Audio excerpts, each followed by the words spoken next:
Happy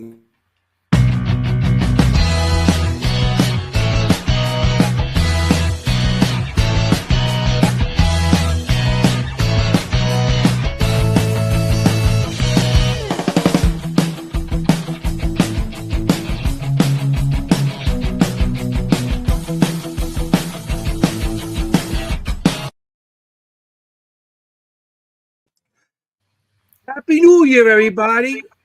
We're back. We're back for the new year. Welcome to Seekers Chronicles Paranormal Historians, where history meets the paranormal. And we're back. We got a great show. We got a bunch of great guests coming up this year. And I got my great host here. Each one of them, look at them. They're here. And so we're here. How was your weekends, guys? I know I had a pretty good weekend, so I could talk about what I had, but I actually have something to talk about. So, how was you? How was your New Year's, guys? It was great. Good. Yeah. Harmless. Yeah. No. Good. Yeah. We all made it through. Yeah. We made it to 2026, guys. Ready. Yeah. Ready. We got a lot of people coming in. Sorry, I got distracted by all our good friends. Yeah, everybody's coming back, which is great. Melissa's been here before. I mean, she came in so early. Hello, Melissa. I love it. How you doing, Melissa? So it's like, it's been so far. It's been a good year, all 6 days of it, and Happy New Year, sixth day of the year. So, anything you guys do this weekend besides New Year? Any paranormal stuff?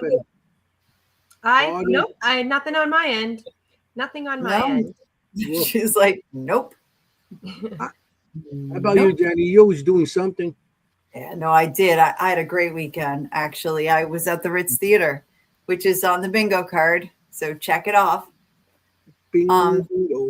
Yeah, I was at the Ritz Theater for a night of spiritualism. We decided to go no tech for a while and focus on old-fashioned things. And my assignment was to do runes, which is something I do dabble in. And it went so well. So we did readings with runes, and it went real, which is not always like you wouldn't picture me doing something like that, but it really went well. And we had such a fun evening, and it really ramped up the activity. And then we went all tech, which made me happy. Mm-hmm. And we had some surprise guests that night at the Ritz. We had we had Sean Austin show up. Yeah, Sean, he's a good guy. Yeah. Very good guy. That was great. And we had some lovely other guests as well. The Coca Tylos were there from 222. Yeah. And yeah, we had really good friends, good people, and it went very well. So good investigation. That's awesome. Happy to hear that. It was a great idea to combine like the old and the new. Yeah, that's very good idea. It went well too. Yeah. Thanks for asking. Sunday night, I ended up on the 2-year anniversary live show of Jennie, Mondo, Joy, and Joe. 305. Yep. Joey, 305 and JJ Paranormal. They had their anniversary on their show, and it was an awesome show. It's called Spooked Coast to Coast, and I was on. I went on. They had a thing in the audience saying anybody wants to come on, so I went on. And it's a different show than what we have. We talk about food. They do food challenge and everything else. They talk paranormal food, kind of like what we do, but we had the history in there, and it was an interesting show, and I had a good time with it.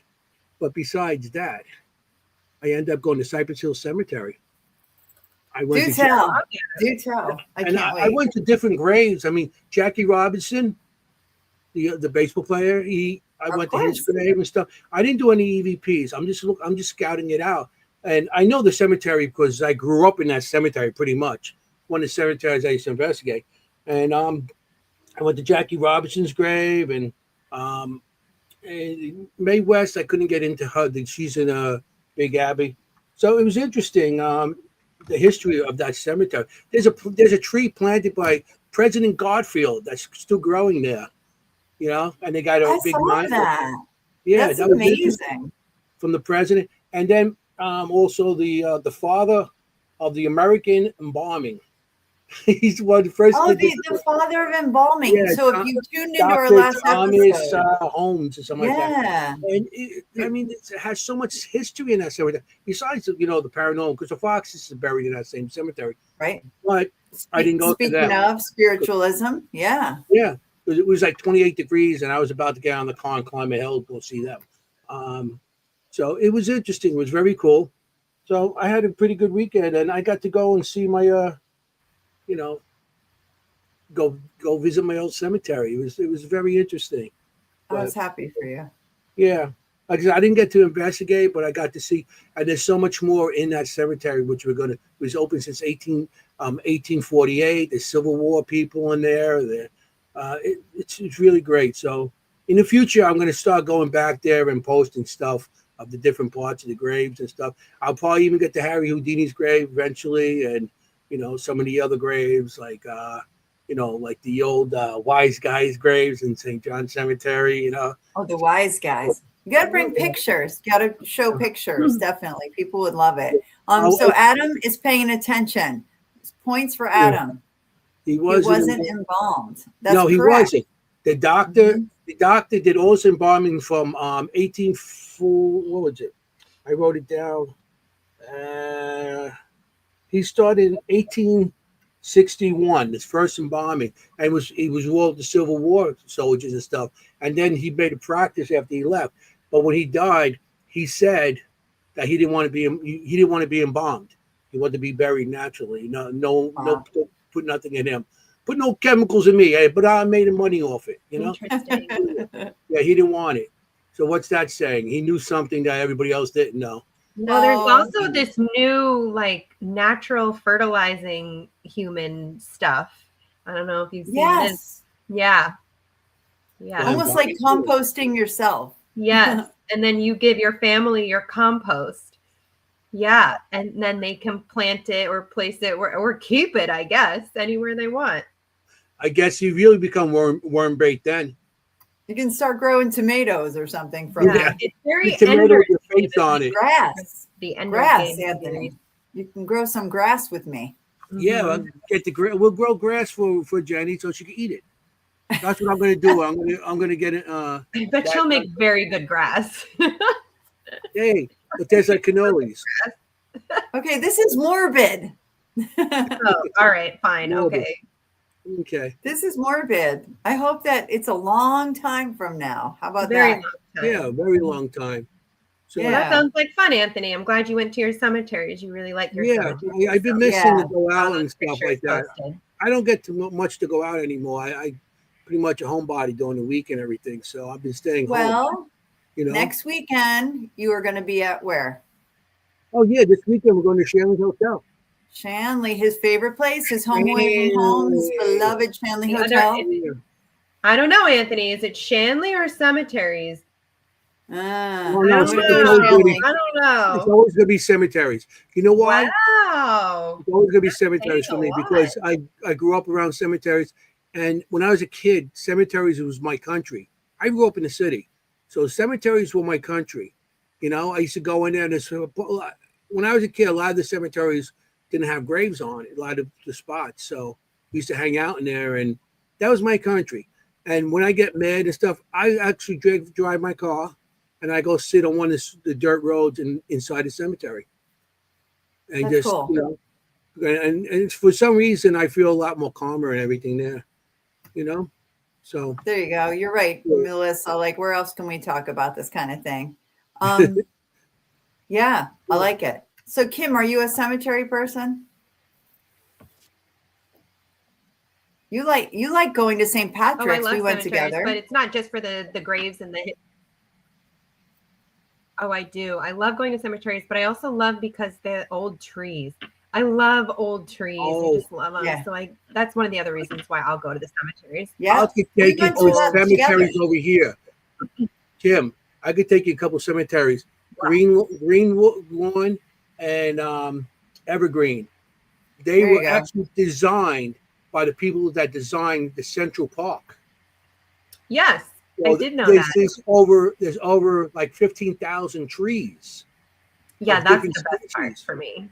of all that, from trees to landscape. And there's benches because back then people used to go to cemeteries and they couldn't drive because it was so old. They used to take the train, get off, and spend the day at the cemetery. So there's benches at the cemetery where people used to sit down, like marble benches, whatever, around the graves. So yeah, I could take you to Sioux Cemetery. I'll take you to Evergreen, by not too far from me in Glendale, and you're going to be like, oh, look at these trees. Because some of the trees are so. I'll send you pictures of some trees. Yeah. Like That the sounds lovely. I love the symbolism. I love the symbolism on all of the stones, the zinkies. I love the old trees. So yeah, great. Good stuff. We need another trip to St. Patrick's. Great. Cathedral, Manhattan. No, in New Jersey, right? St. Patrick's. Yeah, St. Patrick's Cemetery by the mine. Yeah, just on top of the mine entrance. Morris County. So we'll do that. We should do a cemetery episode. That would be fun. But in the meantime, we have an episode today. Right. Yeah, we've got a guest. Yeah, and we can talk about this with her. Yes, listen. Put the guest on. You got it. Okay. Tonight we have a wonderful guest for starting the new year. I kind of love this guest for the new year because she's great. She knows her way around a podcast, let's just say. We have an actress, podcaster, paranormal researcher, and investigator, a public speaker, author, Christina Spencer. Hey! Hi, Christina. Welcome. My goodness. Oh, my Lord. I found a new part of StreamYard. Has all these little gadgets on it with noise. Sound bite. Hey guys, how are you? Good. So we should tell you right off the bat that we do have a drinking game on this show. Okay. What are we drinking today? Coffee? Because that's what I got. Whatever you have. Whatever you have. I've got coffee. I've got water. If I need something harder, I'll have to go get it. No. It's whatever you're drinking. I'm drinking whatever water. you got. I think we got some moonshine somewhere. Yeah, every time we say the word cannoli, we drink. Cannoli. Every time we say cannoli. I can do that. You might be like, that'll never come up. Trust me, it does. Constantly. Yeah. You might be surprised. Welcome. Everybody's welcoming you in. Everybody's saying hello. We got our friends here. Hello. Yeah. So how are you? Happy New Year. Good. It's been like a rocket start of the year, but it's good. I do. It's all good. I have it under control. The world is not on fire yet. I can do this. No, I gotcha. You feel like your calendar is already filling up for the year? Yeah. That's I got that feeling. And I plan to hopefully do a lot this year. So it's a good thing. But then I'm like, right. Everybody all at once. I don't know. Anxiety. Yeah. It's a thing. Right. And it's hard to say no, right? Like, exactly. Hey, do you want to go to so-and-so? And you're like, oh, yeah. Well, it's for me, it's not so much that. It's I'm always afraid that I'm not going to live up to people's expectations. That's just my issue. Honest, I love that. I got the same thing, so I know what you're saying. Yeah, it's hard. And it's like, there are people in the world that aren't genuine, and I'm discovering that really quickly. It was a hard lesson to learn, but you start to kind of figure out who has your best interest at heart and who doesn't very quickly.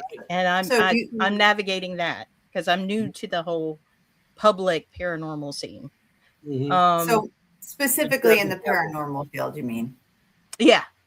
Podcasting, everybody that I've been involved with podcasting or being on their podcast or them being on have been fabulous, absolutely wonderful. But in the paranormal, it's kind of, I don't know. I got thrown in the deep water pretty quickly last year. So I'm still learning how to navigate and how to kind of still be me and not lose who I am in the mix too. So staying true to my, integrity and standing my ground when I need to. But that's what you got to do. And you got to watch out because there's a lot of people that will use you. And then once they get to like, they think they're next level over you and then you don't exist no more. And tell you, there's a lot of people that use you in this field. I've been doing it a long time. So I've been stepped on by many of people and I've been let them step on and then go on to the next person. yeah. You do you. You do you. If nobody wants to go and be with you or hang out, just you do you. Just be true to yourself. Yeah, I agree. I've been doing that forever, being true to myself with the paranormal. And I see people that are so many people out there right now that think they're producers and film people and well, yeah, like with the and you get that podcasters and stuff like that, book authors and everybody's an author nowadays. I know people got into the field like a year ago and they're writing books about it. You just got in the field. So just be you. If you know what you've got to do, just stay true to yourself because there's nobody in this field that's really going to be 100% in your back. Unless you got these two ladies on your side. I was going to say. Yeah, I've known Jennie for quite a while. I met you, Anthony, at MainCon, and Kimm, I don't think we've met in person yet. But... Yeah, so this is really nice. So since we haven't met, and maybe some people haven't met you in our audience as well, Christina, you want to tell us a little bit about yourself? How you got into the paranormal, or how you landed up here? How I kind of I grabbed her arm behind the back. You're going to be on my podcast. Pretty much, yeah. It's okay. He made a bet. He's like, yeah, you're going to be on. Sure. Like everybody tells me they don't have a calendar on them. I see. And then he come over. He says, these are the dates I have. Pick one. I carry this with me. All my dates in here. His composition book. Yep. And he's like, and we'll find out. We'll have a bet on whether you show up or not. Like, God. She showed up.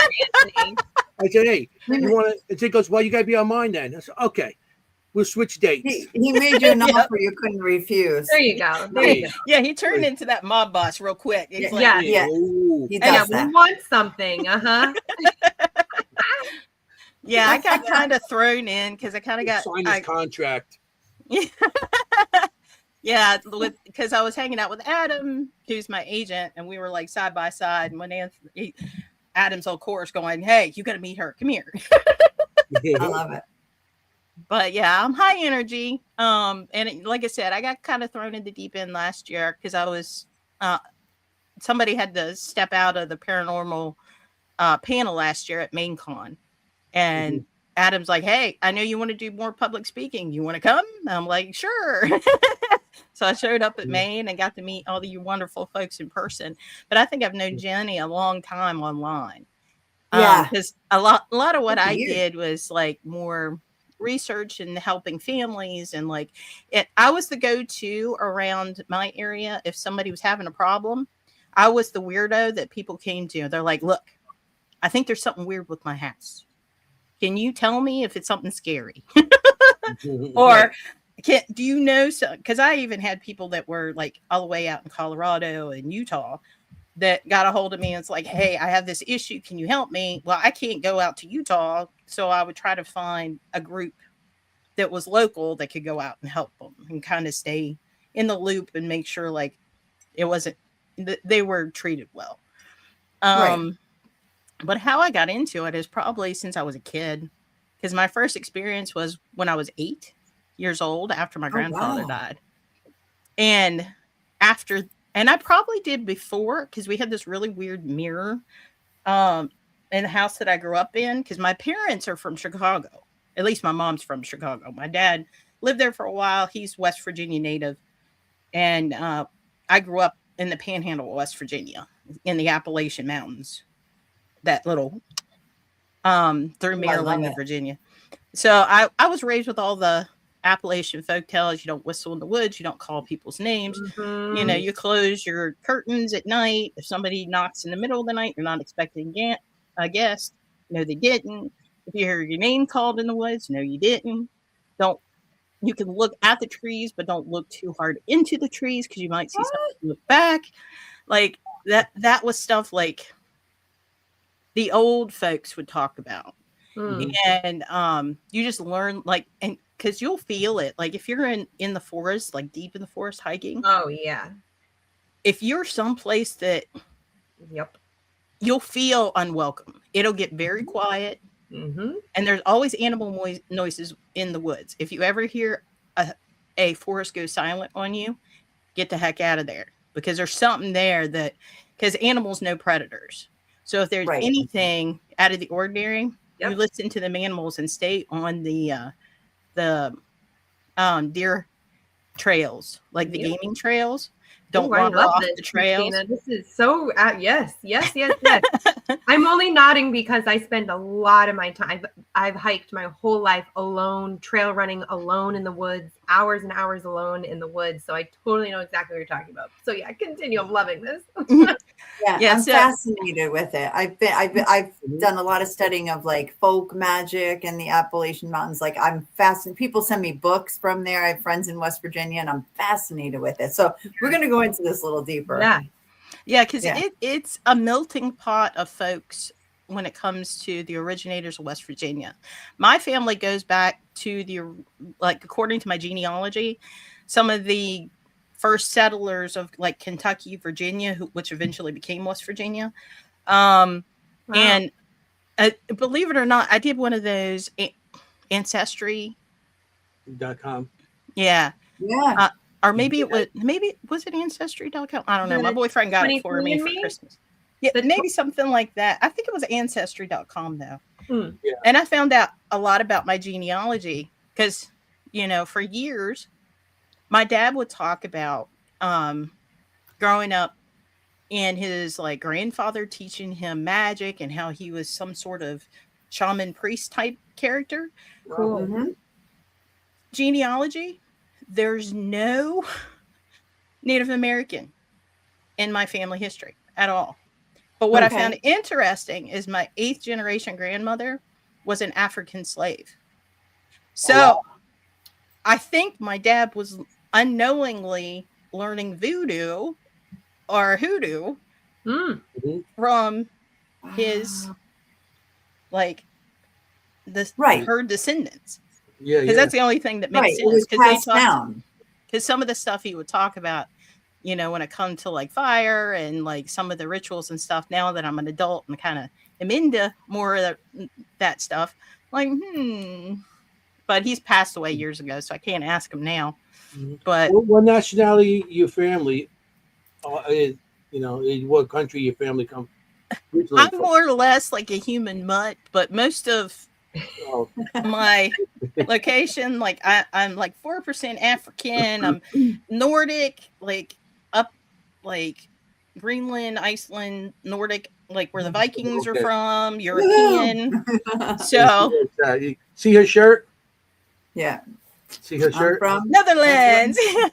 That's where she's from. If you can't tell, like I have very I know. I just said like I found out in my DNA thing, the ancestry thing, that I was like Swedish, which we didn't know, but we found out that my great grandfather was adopted from Sweden.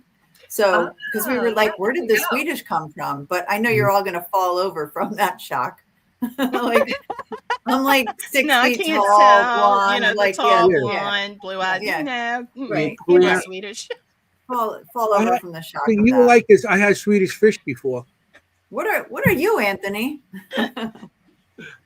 Well, Siciliana. But I do have a grandmother that was born in Budapest. There, see? My father's mother. That's cool. And I have some Irish too. I forgot Irish and Scottish. Oh yeah, with the hair. Loving it. But and the sunscreen. You gotta load up on the sunscreen.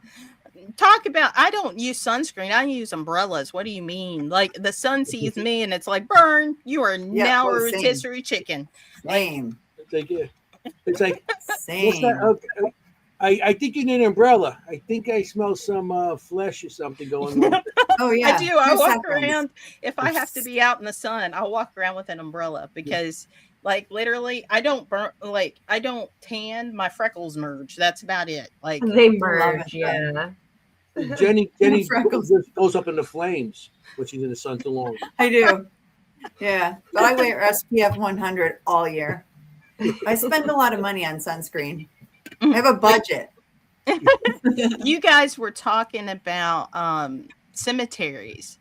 Yeah. Anthony, if you ever make it up here, there's a cemetery in the next town over where I live in Romney, West Virginia. It's a very small town, but it's a fascinating cemetery. And I want to go up and possibly do a video one day on it. It's called Indian Mound Cemetery, Romney, West Virginia. And what makes it interesting is a couple of pieces. The first one being that the oldest cemetery in West Virginia, when they had to exhume some of the bodies to move part of that cemetery, went into that cemetery. One of the people that they transferred was George Washington's uncle, and he was entombed there for a while, and then now he's in Arlington. So they moved him on to Arlington. Another thing is if Someone you've ever seen it online. Someone 305, our friends Jennie and Mondo, they said they've seen that online. I'm just surprised. Like, that's pretty cool. I didn't mean to interrupt you. Yeah, it's a very small cemetery, but it also was a fort at one time. And the reason they call it Indian Mound Cemetery is there's an actual Indian burial mound inside the cemetery. And they don't know how old it actually is, but they think it at least dates to where the Moundsville mounds. Moundsville Penitentiary? Yeah. Well, there's the penitentiary, but there's it's the reason that they call the place Moundsville is they have those huge, in front of it. Yeah, they have these huge burial mounds, and there's a whole legend about giants and things. But that the mound that's in Indian Mound Cemetery in Romney is dated about the same time. And there possibly could be a correlation on the same people. I think there's ley lines go through that one. Maybe it's a part of ley lines. Because maybe. Because I know when I went there, I've been to Mountsville a couple of times. The prison there, and I've been talking about because you walk across the street on this, and there's this mound. There's a big mound. Yeah, there's the haunted jail too. Sorry. But the legend also I'll said get to that they moved the one. There was one where the cemetery is. I mean, where they moved one where the penitentiary is, and that's why they think it's so haunted, because they think that was built on top of a couple of those mounds. Jeez. Yeah, so, and in this cemetery they have a lot of Confederate soldiers buried there, and it's so old that they have the segregated burial. So not now, but back in the day there was two different, that they had the African American cemetery, which was lower, which they called the Negro cemetery, and it was really low, and you can tell a huge difference when you go into the cemetery, because if you go into the African American cemetery, there's basically no markers. There is a church that goes in and they put wood crosses up, but you could tell the complete difference in how it was maintained, where the location, everything, because they didn't see back then as them being human. It was just a place to put the bodies, and they didn't want them together. Well, so you have the two different cemeteries. The fort that used to be in the field right behind the cemetery, you have all the Confederate soldiers. There's a tower there in the cemetery that was a memorial to a man's wife that looks like a lighthouse inside the cemetery. Cool. And then the weirdest part for me, though, is literally you go into the cemetery and there's this road on the other side of the road. So you got the cemetery on this side, a road that goes behind this building. The building is an elementary school. That's where Romney Elementary is. That checks out. Yeah, that checks out. Sounds perfect location. So literally when the kids play in the preschool area, they can look and see the cemetery. Okay, I got to tell you this. In my town in Somerville, New Jersey, our elementary school borders a cemetery. Like literally there's the playground, the little fence, and on the other side of the fence is a cemetery, and it's all the children who are buried there. And I really think that's kind of cool. Like every time I go visit them, because I ride my bike, of course, bike everywhere. I bike through the cemetery. I cut through it. I always go to the children's section, which is right against the playground. And I always thought, well, if there's an afterlife and they can see this, that they're watching the children play, this is a happy place. Or they're playing with the other kids. Yeah, I think that's nice. Yeah, I like it. Together. My high school, I took pictures of it the other day and showed Jenny. My high school, it was big high school in Brooklyn, and inside the cemetery. And you could see the cemetery surrounds it. Because when we were out, we used to be in the side of the field and stuff. We used to do things there, high school kid. Remember? Yeah, I remember. The late 70s. I'm a Gen Xer too. I remember hanging out in the cemetery. He's like a baby boomer. This one. I'm a boomer. You Gen X are just after us. We experienced a lot more. I'm with you, Christina. I was there at the beginning of the Vietnam War. I used to watch it on TV every night. Oh my God. Yeah, they used to play it on TV every night in black and white. And all the people, I know my father and my uncles and everything, they used to watch it because they used to show the battles and the soldiers in the field fighting. And the parents used to watch it to see if they knew any of the soldiers that were fighting, to see if they recognized anybody. And it was a big thing. Terrible. So that's how old I am. Because they didn't know when they went over there, because so many people died so fast that most people didn't make it back. So that was possibly the last time that they would actually get to see their loved one was on television. Because I remember my parents talking about it, because I'm a late birth baby. And my dad lived through the recession. Or not the recession. What am I talking about?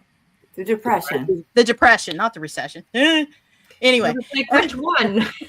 Yeah, we've had a couple. Which recession? The Great Depression, because he was born in like 1932, I think. Wow. Yeah, that's why he died. He passed away. He was 64 years old, and I was 17. I was a very late baby.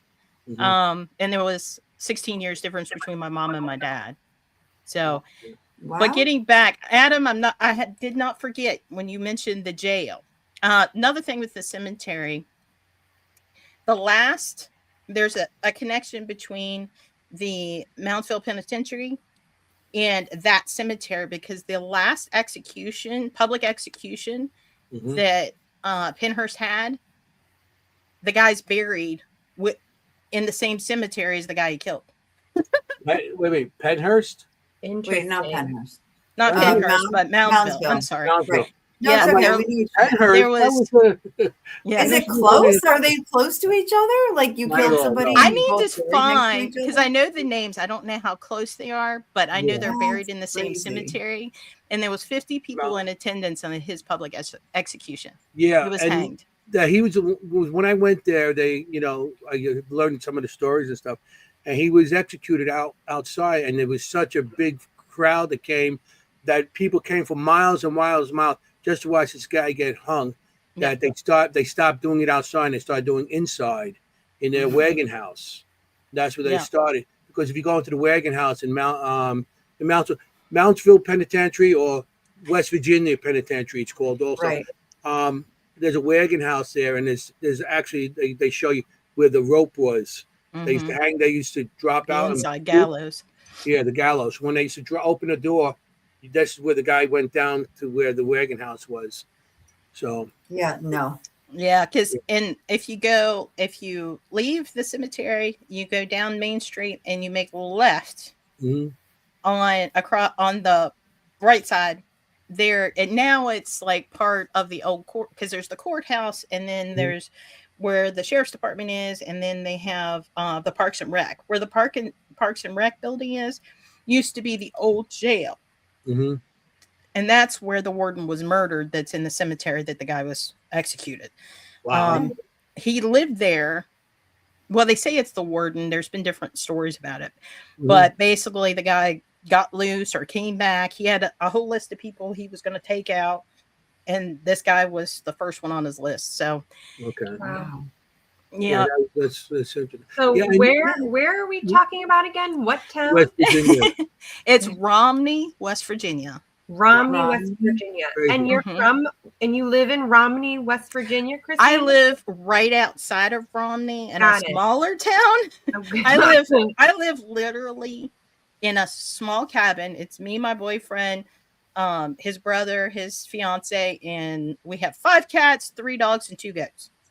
And we all live in a cabin in the middle of the woods. That sounds like a movie. You Cabin got to in the say woods. paranormal I because love of it. having experiences in West Virginia. You were having experiences with the paranormal. Is that how you got into it? Well, yeah, because going back, see, ADHD, I bounce around. That's why Adam likes me so much, because we have the same type of hyperactive energy. We feed off each other really bad, believe it or not. Matter of fact, Adam was on a couple weeks ago. I'm supposed to be on his podcast Thursday. Oh yeah, That's why I said Adam in there. I'm hitting the year running, man. But like the first experience that I actually remember, it's like I said, I was 8 years old. My grandfather had leukemia, and he was in the hospital, and we went up to visit him, and I was scared. I was terrified to go in the room because he had all kinds of tubes and stuff, and I didn't go in. And I went home that night, and we were kind of like, my mom was drained. She went to bed. Like, I played a little bit. I went to bed. Okay. I was reading ADHD. Anyway, we all went to bed, and it was early hours of the morning. Something woke me up, and I could, my grandfather smoked big fat cigars. I've got one here. Well, this one's not one of his. This is actually Sig's dad gave me this one. I love cigars. I love cigars. I'm a weirdo like that. Yeah, I like it. But get together. One day we'll have a cigar. Okay. All right, sounds good. I'll bring the moonshine. You bring the cigars. We're all good. And I'll bring the cannoli. I think I'll go down for a trip to go down there for investigation. Just have cigars.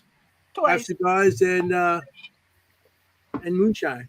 I love it. It's a party. We just planned a party on the podcast. That's a first. Paranormal party. Everybody, West Virginia, we'll give you a date. Cigars and moonshine. I love it. And maybe some cannoli. You're all invited. Everyone's invited. And I woke up. Something woke me up in the middle of the night. The lights were off. I could smell my grandfather's cigar smoke because it was a very distinctive smell. And it just smelled like him. It smelled like cigar smoke mixed with Old Spice aftershave, like that combo. And I could feel like a weight on the bed, like somebody sitting down beside me. Yeah. And I felt like a touch. I don't know if he kissed my cheek or touched me or whatever. And then he got up and left, stood up, and he was gone. Yeah. And I burst into tears because I'm 8. And I didn't see him in the hospital. And that really devastated me after that because I knew. My mom got a phone call a couple hours later, and they were notifying that he had passed away.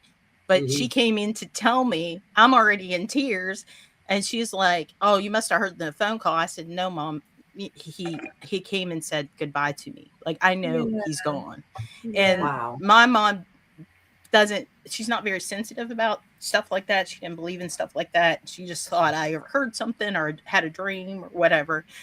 But that was probably the first thing. And we had the next thing I remember, we had this ornate wooden giant mirror. This thing was like this big, huge, in our downstairs den. And supposedly when my dad was courting my mother, and I don't know whatever happened to this mirror, unfortunately, because my mom, after my dad died, she lost the house, and that was in the house. We don't know what happened to it. But supposedly Dad got that mirror from Al Capone's uncle's house at some point, like a yard sale or wait, what? Yeah. This is so cool. Wait, why have uncles come up twice so far? Kim's right? Kimm's I like, didn't even know "Back it George up." Washington had an uncle, but I'm glad I know that now. I know. feel like Well, I know he everything was a about man. George George He was Al Washington. Capone's uncle. We You don't know, mess around Al on this Uncle. But yeah, like supposedly he got it from one of Al Capone's uncle or cousin or relative. I think it was an uncle. That's crazy. And it was one of those old mirrors, like it was glass on top of like almost polished metal in a way. Like if you scratched really hard on the back, you could actually, if you wanted to, probably scratch through the mirror part. That's crazy. It was weird. But when I was a kid, we had like you walk through our front door and there was like a landing and they had 3 steps that goes into the den. And this was like concrete block because that's where the fireplace was. And then you would go, there were stairs to go upstairs, or there was this 3 steps to go into the where the kitchen and the other bedrooms were. But in that den, on the far wall was that mirror. And there would be times I'd be playing because me being a kid, I would use that as my stage, and I would walk across because it would like line up with the fireplace stoop. Sure. So I'd walk back and forth and I would do my little, play mermaids or whatever I was doing. Mm. And I'd be standing playing in that room, and you look in that mirror, you would see somebody, just the shadow of somebody standing behind you on the stairs. And it happened all the time. And it was a guy, if you can picture like the outline of a mobster with like one of the fedora hats and the long to the knee type of duster jacket. And he always had his hand up like this, like he was smoking, but there was no cigarette. It was just like the motion of it. And he would just stand there. And then by the time you would see it, and then you're like, and you look again, it would be gone. So I was kind of indoctrinated very early into it. And then when the late 90s happened and the internet became a thing that everybody could do and we had access at school, I started researching, and like that's when my weirdo really came out, because I was the one that was researching the ghosts, the demons, the witchcraft, Welcome to our world. We're all weirdos. Yeah. My favorite. We're all mad here. What was it like? Wicca.org or something like that? There was very the early websites were so basic. It was just like I remember that because you had the Wicca.org and then it had like the little spinny pentagram. I totally know what you're talking about, Christina. Yes. Back it was all in like sans serif too. Everything was in that sans that decorative. Yeah. Yeah, you're in the right place, Christina. Yeah. Oh, you sure are. You're among friends. But that's kind of how it started. And then like the supernatural. Go ahead. I was saying it was called the supernatural back then, or like the occult, the supernatural. Back then, we didn't have. I mean, when I started, everything has a title now. Everything's a title. Back then, you look for ghosts. No, ghost hunters, ghost this, ghost. Everything has a title now. It was called anything that they couldn't explain was a supernatural. It wasn't paranormal or whatever word they want to use nowadays. I mean, it was everything. Everything now needs a title. That's what I heard a lot when I read. It was spooky. Spooky. I like that. Yeah, it was scary, spooky, or weird. Weird was a big word. And it was something nobody talked about. Like no, because people, it's like if I tell the story, like people are gonna think I'm crazy, so I won't talk about it. Yep. I know those days. You sound like Anthony. Yeah. Remember those days? Talked about it with demon eyes, like, get away from me. Did you have anybody though, Christina, who you could relate to? I know you said your mom said, okay, you maybe imagined it or whatever, but did you have anyone? Any kind of mentor? Not really, not for a really long time. Because one, I grew up in a very, very, very, very small town. My graduating class was a whole whopping 24 kids. No way. Yeah. That's infinitesimal. That's not it gets small. worse. 24? And we were stuck together from the time we were in kindergarten through 6th grade. We had 6th grade graduation. We went up 2 hallways into the high school in 7th grade. No then we way. spent 7th grade through 12th grade. And I had the culture shock of my life because my senior year, because my dad passed away during that period. Mm-hmm. My parents had finally separated because mom and dad fought like cats and dogs. And it wasn't good for mom. It really wasn't. So they finally separated. I moved out when I was 17 then. I was still in high school. And I got the brilliant idea I was going to move to Ashland, Virginia to work and finish high school. And my boyfriend went with me. Well, my mom ended up coming because my boss at the time kept trying to get me to quit school and I wasn't quitting school. So we were butting heads because she wanted me to work more and get my GED instead of letting me just finish school like I wanted. Mom ended up there. When mom moved up there is when my dad passed away at home, at the house that I grew up in. So we ended up coming back to West Virginia and I finished out my senior year. But going from little itty bitty bitty Mount Storm, West Virginia, shout out Mount Storm, to Ashland, Virginia, where I was actually going to Votech in Richmond, was quite a culture shock. I went from 24 kids to over 1,000. Wow. So, yeah, there was a learning curve. Wow. And not all of it was bad because I learned I wasn't stupid. I wasn't crazy. Right. It was a completely different world because unfortunately, when you grow up in a small town like that, you get typecast very early on. And now I know that I suffer from ADHD and some other issues. But when I was a kid, they kind of labeled me as the social butterfly. Because I get my stuff done and then I was up trying to help other people. They actually moved my desk closer to the window because I was going to gravitate to the window anyway. So they figured out if they put me by the window, I would look out the window and I wouldn't get up as much. They even tried to put me by the teacher. But anyway, now I know I had ADHD. And being typecast as someone that had a little bit of difficulty when you were younger, unfortunately labeled me as not very smart, which I discovered when I got out of high school or when I went to Ashland, that I was actually very smart compared to my peers, but I wasn't able to express it in the small school like I could in a bigger school. Because I went from being an average BC student, because I was the type, I didn't do homework. I didn't see the point, but I could ace the test like nobody else. Right. So I was a CB student, sometimes D, not gonna lie, because I was a slacker in school. When I went to Ashland, the classes were a lot harder, but I enjoyed them because they were more of a challenge and I had straight A's. Right. So you were when bored, maybe. Yeah. You were smart. You get bored when you're smart. And I didn't realize that when I was younger. So when I came back, I had kind of an attitude. Well, one, my dad passed away. And it was tragic because, unfortunately, because he was living alone, it took 2 weeks for them to find his body. Oh, I'm sorry. That's life in a small town. Nobody, checked in on him. His best friend finally is like, look, nobody's seen him at the post office, and because he would do the same route every day because he was set in his ways type of deal.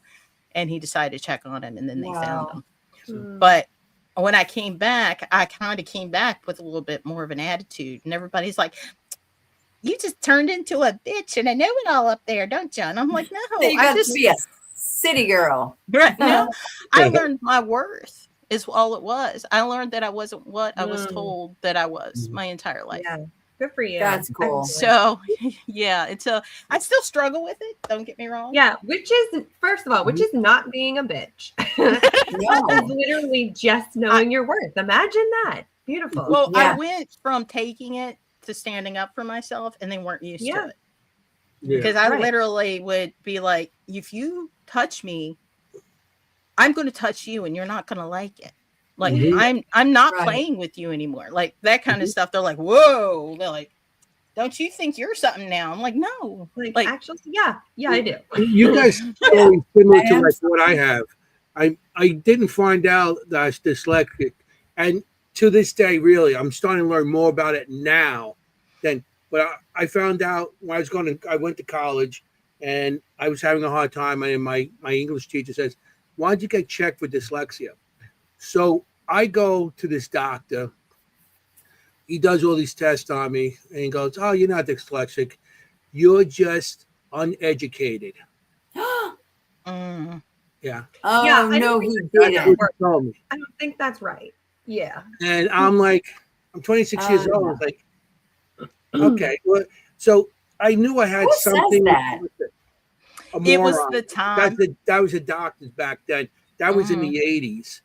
And the doctor, said that to me. But I knew it was more than that. And I knew I had some form of dyslexic because I looked it up. And some of the stuff, reversing words or saying things. Not to now. And I'm finding stuff out now. And I looked into it more. And I mean, it sounds funny, but I learned a lot of stuff on internet. There's a doctor that actually talks about dyslexia and all this stuff. And I'm like, I went through that my whole life. I didn't even know that I was doing a part of it. Right. Like that's me. And everybody treats me like a stunad, And even now, even the words I pronounce, and so there are certain words I can't say and all that stuff. And, some people look at me like, hey, what's wrong with that guy? No. But it's not that. I mean, I took an IQ test and I did pretty well on it. And I believe you. And to this day, some people, they hear the way I talk and they treat me other way. Even when I worked, Christine, I'm a retired electrician. Everybody in the audience knows that by now. And I wouldn't tell people on the jobs that I had dyslexia. I was dyslexic because and I ran $1 million jobs. I $4 million. I was doing a lot of jobs for Rolex, and those are big jobs. And I was the foreman, so I overcame a lot of that stuff. And I still have, to this day, I still got problems with it. But yeah, I understand what you're saying. Have you ever tried different colored? Because my daughter's got dyslexia, and we discovered when she was in school. I took a bunch of because I read a study where colors sometimes help the letters from shush puppies.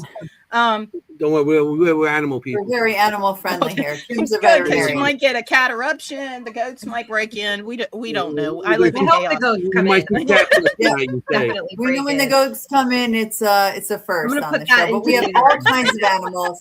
Like I said, Kimm's a veterinarian, so we're very animal friendly. Well, these are I foster kittens, so they're like all over. Have you ever seen a Nigerian dwarf? Heck yeah. They're adorable. Yeah, we have two. Well, I don't. And troublemakers. Yes. It's like having a toddler full time. Yeah. All the time. Because you hear, like, I want a video just one day of Bill, who is my boyfriend's brother, and Jethro P. Coltrane, which is the one goat, because it sounds like a freaking kid. Because you're like, get it out of your mouth. Stop that. Where are you at? Get out of there. No, you can't go in there. What are you eating now? Like, and they talk back. And no, they're hilarious. Yeah. They're great. They're very entertaining. Yeah. Oh my gosh. Yeah, I'm gonna put that into the universe. I hope a goat interruption happens, but okay. Oh, I agree. I'm loving a goat. I'm loving that. Haunted goats. Otherwise, Christina, you were talking about the colors. What were you going to say about the colors? Oh, they're in bed. Yeah. They've been put to bed for the night, so they're bedding by. Maybe next time. Maybe next time. What were you saying? Sorry. You were bringing up something about the colors for dyslexia? Oh, sorry. ADHD. But what we did, I read a study back. It's up to you if you want to bring him in. That's fine for a second. But I read a study where they were kind of messing with those 3D glasses back in the day. Oh yeah. And reading, so that certain colors kind of affect how the letters move. So what I did is I went and got some of those page dividers with the tabs that were clear, that had the different colors. and I would have Maya's my oldest, and I would have her read, and then if she started to see the letters to change colors, and we discovered certain colors reduce that, and then if she changed the colors, sometimes it would stop it, and she can keep reading. She's an avid reader, believe it or not. Wow. That's amazing. Even with dyslexia. Wow, that is amazing. Good for you for putting that together. That's why I became an electrician, because I can't read. That's what we do is colors. Mm-hmm. No, I'm just kidding. No, it's all well, color. I have a 2-year electronics diploma, so I understand the colors. Yeah. Nice. Electronics is, and there's a lot more colors with the electronics than with basic wire and stuff. Oh, I hated memorizing resistor colors. Oh my God, did I hate that. I used to wire a lot of the control work and stuff like that for panels and everything. And and it's very, the very small wires, and gotta go. So. And I can tell you, we had a question. I want to. Oh, sorry. Back. Kimm answered it, but what? Oh, I think we gotta go. Hold on. I love it. Oh my God. Got to go. I know Kimm is like, yes. This is the best show yet. I love goats. You said I love goats. I like chickens and goats. This is the first goat on air. On air for us. I know for us. There was a dog about. Oh my Lord. We gotta go. Now that's the real goat. Hi, Hey, That's definitely Coltrane. he's like, I don't want to be on there. Don't. He's buddy. like, You know who you're are in these West crazy Virginia people? when? Ruby. That's awesome. What? Ruby's not gonna let me pick her up. She's not. that's all right. She's more. That is amazing. Don't you get off my Sorry. bed. Well, thank you for that. Yeah, Kimm's all excited now. You are all welcome. There you go. That's Thank the first you. goat we ever had on the show. Sleep on my bed. And that's the real goat. That's not a. No, that's a real great goat. old. That's not a spirit goat. That's a real goat. That's a people. real goat. That's cool. Let me pick you up. Hold on. That is super cool. And we got, I love it. this Tell is- your goat I'm a vegetarian. I don't need animals. No. There's other people in there now. Oh, Well, we don't really eat goat. Well, some. No, we some don't. look at her. Yeah, Hey. we do. Oh, No, hey! Indiana Look at Jones. you and your Oh. white puff Yeah, on your Jethro. forehead. Damn, Jethro. Oh my Get God. out. Oh shit. Yeah. Yeah. Sorry. All right. Out. That's our I first mean- goat on the show. Back That's to bed. awesome. Okay, Kimm, I had to Not wrestle her. Goodness. goats would not be on the bingo card. No, goats would not be on the bingo I card. do not have Thank goats on you. the bingo card tonight. That would be Nope. amazing. I got a note here.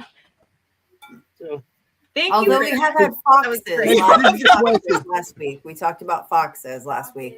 yeah. Mm. So We have a we question. always talk animals.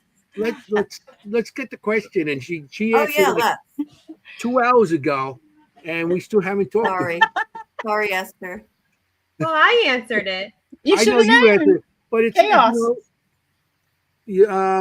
have you ever have any of you ever had spirits follow you home or wake up in the middle of the night? I know I had stuff follow me home, and I still had stuff follow me home.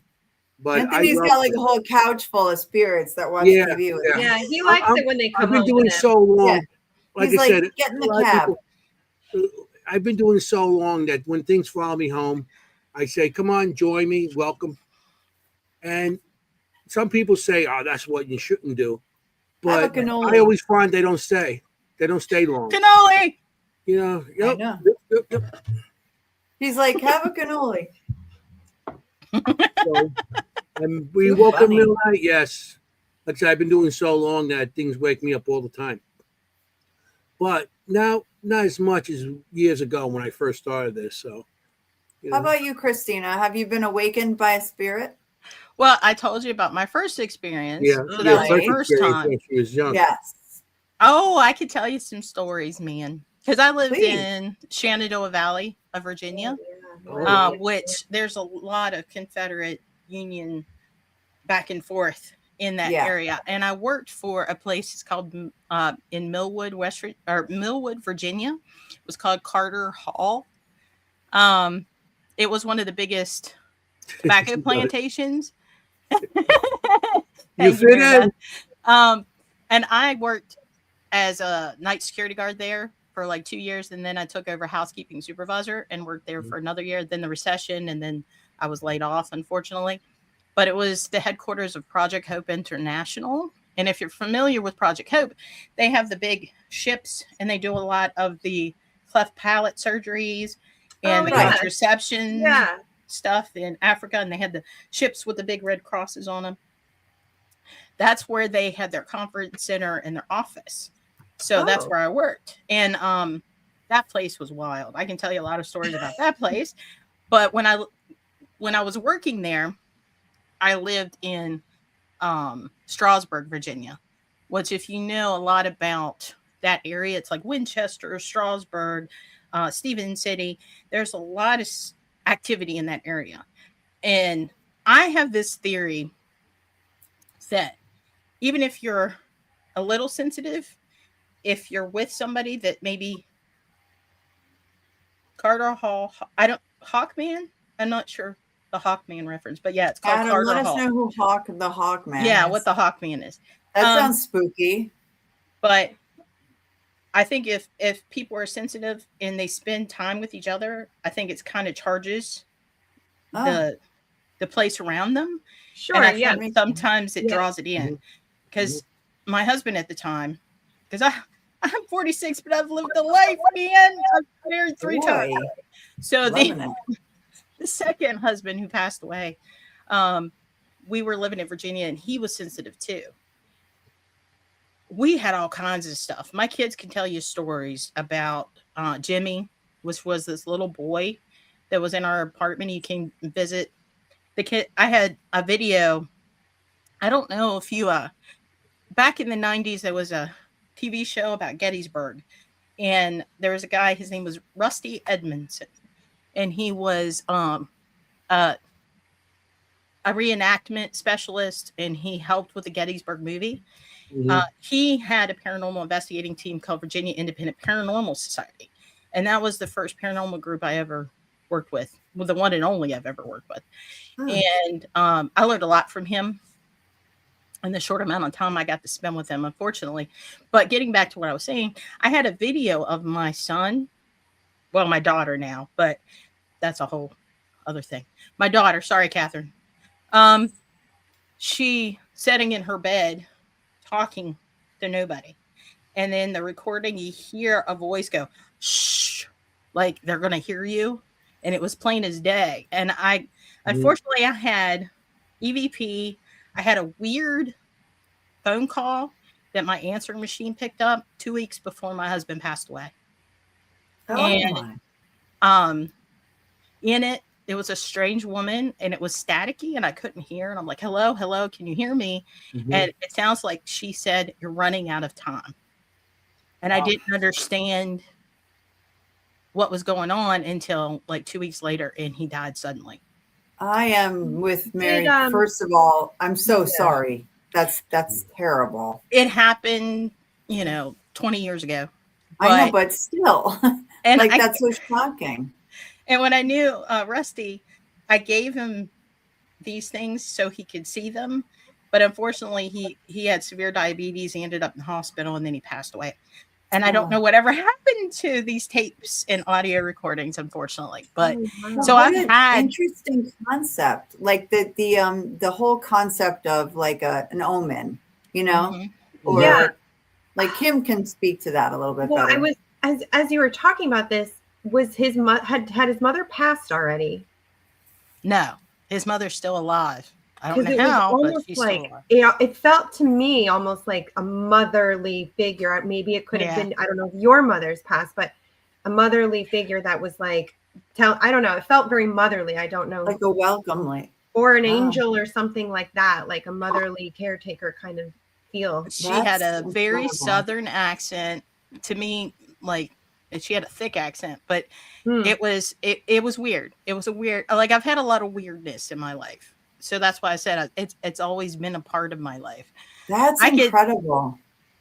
I could tell you story after story of experiences I've personally had where, like, my boyfriend, we've been together for 9 years. He's had a couple weird things because it's just the nature. If you're around me for too long, weird stuff happens. It just does. So he's had a couple weird things, but nothing like he would concrete say it was paranormal.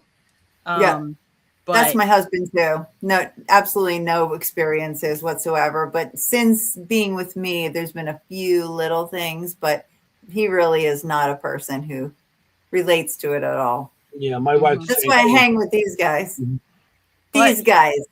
But he's my anchor though, because when I was with Brian, the guy that he's the father of two of my kids that passed away, he was sensitive. And I think the combination of us would draw, because we had issues all the time. Like light bulbs being blown, things coming on when they shouldn't come on. And then you're talking about like the weird, like Jimmy was one. He used to like to play peekaboo around corners. He was a little boy. And that's who we think used to talk to my kids at night, because you would hear them just and jibber jabber and having a good conversation with somebody. And they would talk about Jimmy all the time, because that's what the kids called him, was Jimmy. And would scare the bejesus out of you if you were naked in the shower, and next thing you know, you see fingers in a face, around the curtain. Yeah, let's not. You could be here, Jimmy, but like, you don't need to do that.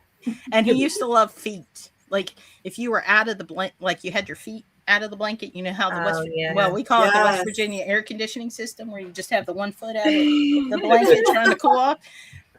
He would grab it and it would feel like ice, and he liked to pull on the blanket. He would lay there and after my second husband died and I met my third husband, there was a time I was working security, but I was working at Apple Blossom Mall in Winchester at the time. He literally called me from work. He's like, "You have to come home." And I'm like, "Why?" He's like, "It's gotten weird. I can't deal with it." He didn't believe in any of it either. But he said he was in the kitchen. He said he straight up was doing dishes in the kitchen, and it felt like somebody right on his ass cheek. Wow. He's like, "I don't know if it was your ex-husband." I said, his personality, I could see him doing it. Oh my goodness. But it also could have been Jimmy. And then we also had the Hat Man there, who we had to have a showdown because I was tired of his crap. Yeah. Because he was scaring everybody and he was feeding off the energy. Mm-hmm. And when you have kids, you can't have that. Yeah. So the mama bear comes out a little bit. You're like, you got to put the boundaries down, Christina, right? Like you got to set, Kimm's big on that, like set the boundary, right? Like Kimm says, you're not going to come in my home. Kimm has like a strict no in my home policy. Like, or she's like, nope. Yeah, especially if you got kids.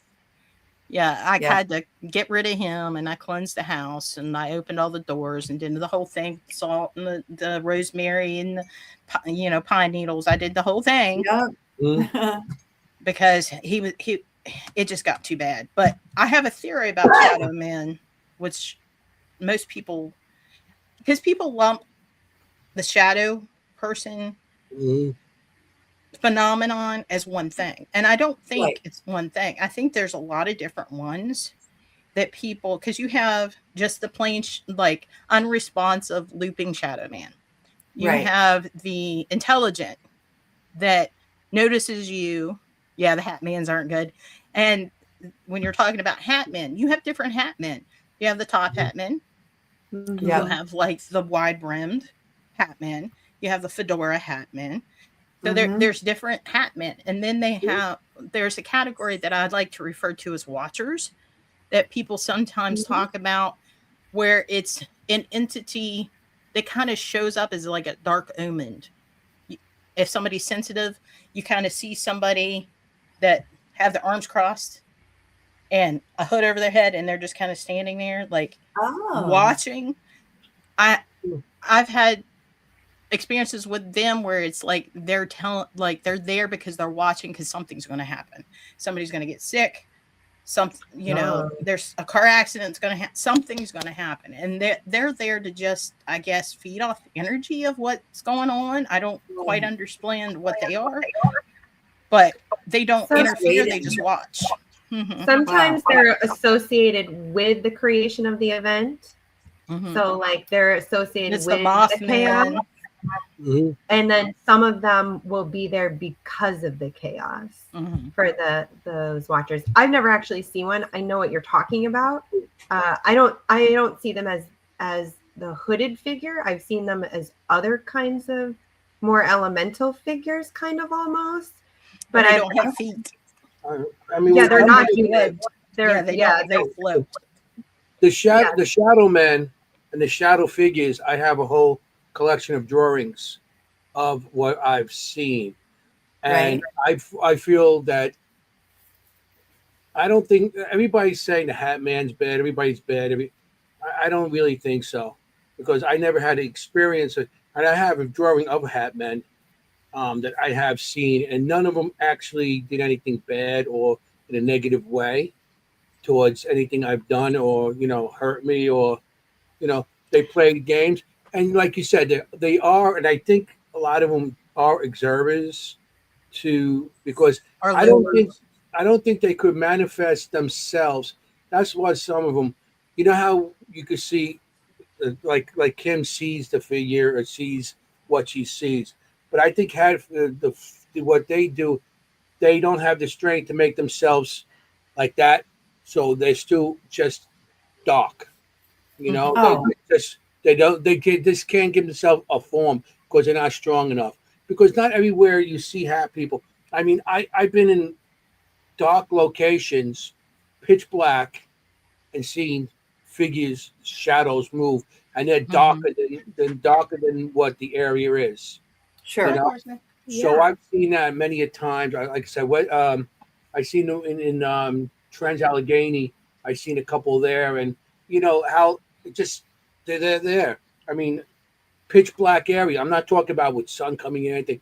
Pitch black, middle of the night, by yourself. The only figure I see is what's on my 2-inch night vision camera. Right. The LED screen. That's all I can see. And a lot of times I just shut that, shut that and just videotape. And you still see. That gives you. Yes, I can still see them. So I mean, everybody gives everything a bad rap. Right.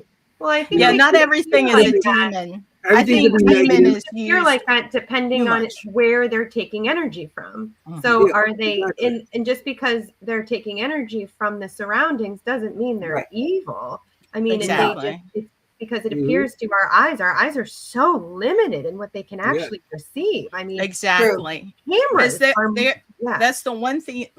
Like I always use the example of a prism, because we all see light all the time, but you don't realize that there's a whole spectrum that we don't see. Oh yeah. And a prism itself is only a small spectrum of light that can be seen with natural light. There's this much to this much of light, and we're just talking about light spectrum. We're not talking about frequency of sound. We're not talking about ultraviolet and like the different degrees of light. And there's other senses that we all have this very limited box that we get to see. And I don't think that we completely understand what we see sometimes, because it's like, if you think about it in physics, if you take a round ball, or this skull, for example, this is Bob. Okay. Hey, Bob. And if you take Bob and you're passing them, if there's two dimension people living in their 2-dimension world, and you're sticking Bob in there, it's going to look like this little piece, and then it's going to get bigger, and then you might see maybe some teeth, and then it's going to get bigger and bigger and bigger and bigger, and then you might see like this part is just like a weird shape, and then eventually it'll go away, because you see it two-dimension people are going to see it in slices. Okay. We see things in 3-dimensional, so we see this in all directions. What's to say if elementals or other things are 4th-dimensional beings? We would not be able to comprehend what we're seeing physically, because our brains and our eyes are not set up to see a 4-dimensional being. We can't comprehend it. Right. So when people are seeing like weird shapes and mists and light anomalies, who's to say what those are actually? Right. I have a because question there's so about much we two can't see. more. Oh, I'm sorry. Go ahead. I think sometimes I I was get a just little going to say, Mary delay. And Beth, I do watch Mr. Ballin. I Oh, do, you do? whatever. Yeah. Oh, somebody asking about Mr. Ballin. I love Mr. Ballin. He's fun. Who's Yeah. Yeah, I don't know who it is. Who is that? He's a podcaster that does shows weird things with.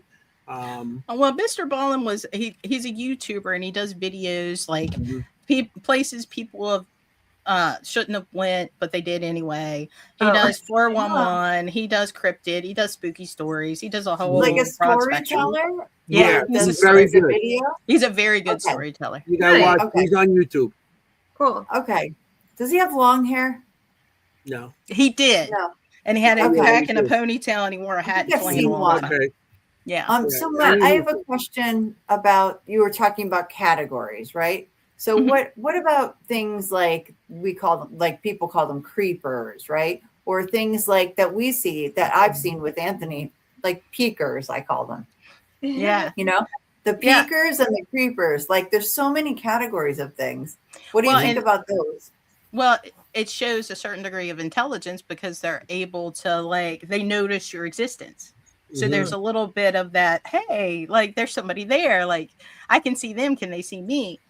Yeah. I know what you're talking about, the crawlers, because I forget what is Mhm. it Waverly that has the wall crawler? Yeah. Yeah, think- Waverly does. Yeah, We've they have seen the one. wall I see crawler one ones. in Trans-Allegheny. Yeah. Yeah, that's another one that they have like the Yeah, dark and I actually shadows. drew the picture of what I've seen there too. Looks And- like a lizard. And you're That's not the one he's on. Like frog hands and feet. I think you brought that to MainCon. I think I saw that one. Yes, I I had it think on you showed the it to me. Yes. on the what do you call it? Looks like a salamander. Display. On my Mhm. display, I did have that up. Because I remember noticing that one. And it's also, you're not taking into account the different types of eyes, because you have shadows that have no eyes, where you see no discernible features. Then you have black eyes. Then you have yellow eyes. Then you have red eyes, and some of them have white eyes. Do the eye color mean anything? Like there's so much about like the shadow person phenomenon that's fascinating that we just don't understand. Yeah. Yeah. So Yeah.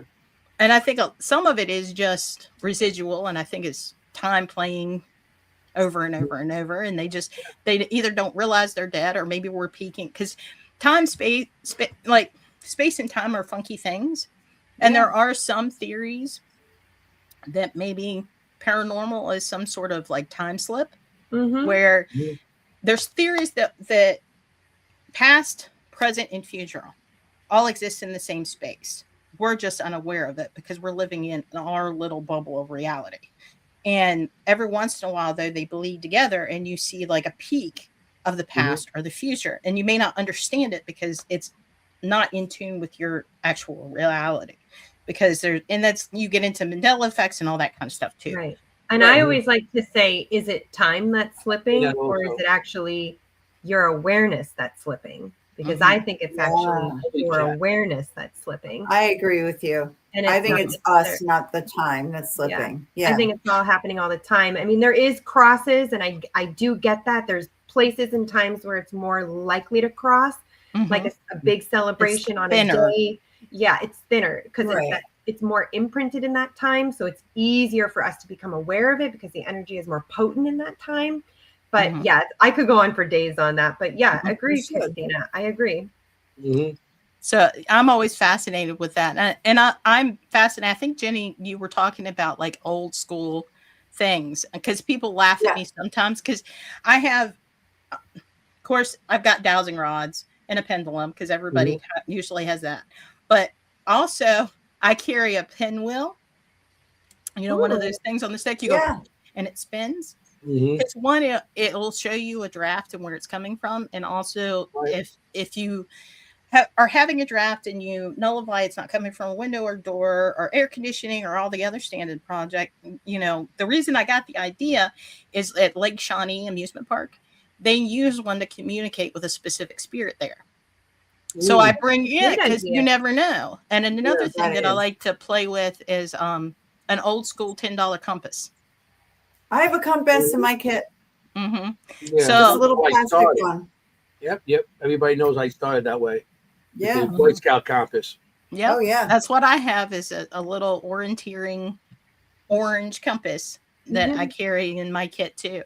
And I have I want to play with it. I found an old tape recorder, one of those that you hit the button to hit record and Oh, yeah. play, rewind. I love it. You guys I said wanna old play with time. it. That's how I started with all this for old time sure. stuff, with the recorders and the big cameras that you sit on your shoulder with the cassette that's freaking big. That's how I started with all this stuff. Yeah. Be kind, rewind. And you're saying pinwheel. You know what we used to bring for us for that? Toilet paper. Oh, really? Yeah, because You it's take so that thin. and put it down. And then because that's very, and the toilet paper, if it's lifted, there could be something, going past. Yeah, good idea with that too. I do chalk. That kind of stuff. I draw chalk. So- It's, you know what I call it? Scooby-Doo. This is all very Scooby-Doo stuff. Or you can do the powder. Have you ever tried the baking yeah. powder It's trick? totally Scooby-Doo, is it not? Yeah. But the baby powder, sometimes wherever you go, sometimes you can't put it down. Stuff. If you're in a museum somewhere, you don't want to dirty their floors and stuff like that. So that's the powder stuff is good if they got the TV show and they got somebody cleaning up after themselves. But,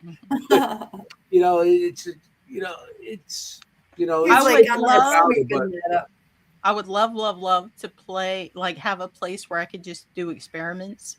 Because I'd love to play with smoke and lasers too. I think that's an untapped thing that people don't do, is using a fogger in a room and then shooting lasers through the fog, because you can visually see it on camera whether that laser stops or not. Well, we've had a guest who brought video doing that. Bill Helms. He has done it, and he brought on our show. He brought video of that with the guest. What we used to do with that before the lasers became popular, we used to put the fog out with the what do you call it? The strobe light. The strobe light. Oh yeah. Oh, that would make me nauseous. Oh my god. Yeah. Well, at the end of the night, everybody like, but it's a party. That's what we used to do, the strobe light, because the lasers in 2004, 5, 6, that's when they started getting popular. But before that, they didn't really. We used the smoke machines were big back in the 80s with strobe lights. Yeah. So that's a lot of the stuff we use with strobe lights and the smoke machines, strobe lights, and stuff like that. Did you ever see anything with it? Sometimes you would see shadows, but back then I was more skeptic. Well, I'm skeptic now, but back then you really had to look into it, because sometimes with the strobe light going, because you had to go into the fog and everything. Yeah. So it could be something, So it was disorienting. It would, yeah. So you weren't sure. We have a laser grid.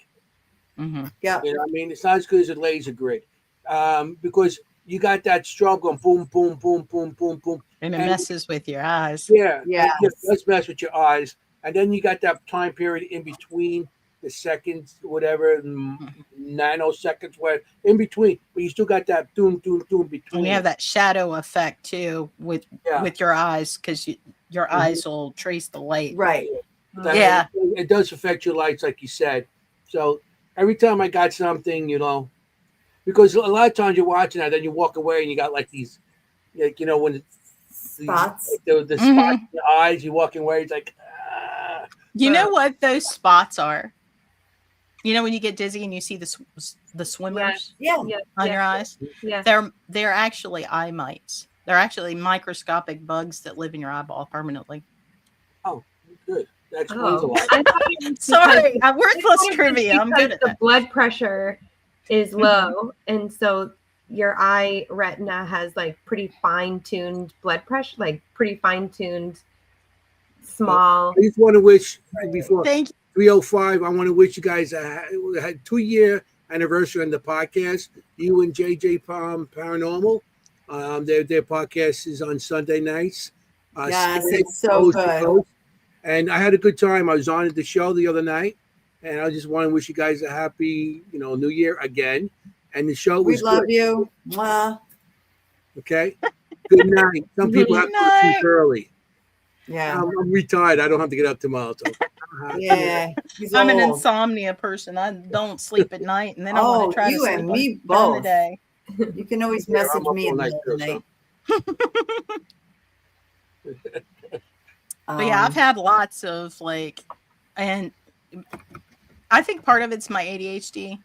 My brain runs fast all the time. I can't turn mine off. Yep, and that's same. and that's how I started the podcast, was because I would info dump on people that really don't want to hear it. And because I'm going to research it anyway. Somebody would tell me like, hey, have you heard of, the Delhi Sapphire, or have you heard about, the cursed rocking chair or whatever? And I'll be like, no, I haven't. Let me go see. And then I would end up researching all this information. And I was like, I'm going to info dump. Why not info dump to where people want to see it if they're interested in it? Like maybe they would, I love it. So that's why I started the YouTube, because originally it was just educational videos about haunted objects, weird stories, haunted locations, ghost stories. I did some West Virginia ghost tales. And that's how, and I started doing, the original podcast I did was through the Riff Radio Network. I did the Haunted Tales from the Old Rocking Chair. I was the voice for that. And I got burnt out real quick because I was doing it once a week, but I don't like to take credit for things that aren't mine.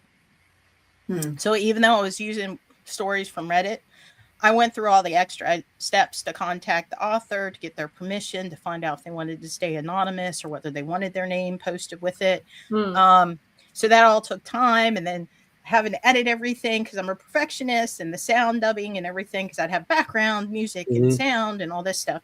Yeah, and trying to do that for a week every week. Yeah. Oh, no way. I got burned Once out. a week?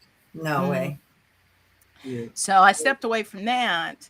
And then I didn't do anything. And then I started my own YouTube channel, the Horror History and Hunting YouTube. And now I do 2 podcasts on top of that. So which you invited me to be on February 4th. Yep. He's supposed to be on February 4th, which is okay, going to be a we're going blast. to tune in. What day? Yeah. February 4th. The regular podcast is on Wednesday nights at 9:30. That's the interview. Promoted for the next day for you. Yep. Yes, we're gonna be on. There you go. We're going to promote it. Oh, he's a great guest. He's a great guest. Yeah. I love Anthony. He can tell We had a stories all blast. day and night. Absolutely. And I'm a big talker. I can talk about anything. Oh, yeah. Like, Anthony, I just realized Anthony's going to be on Paranormal Night Shift. It's on tonight. It's on tonight? It's on tonight. Oh, it's really? on tonight. What episode are you on? Like 13 or something? I'm on the final episode.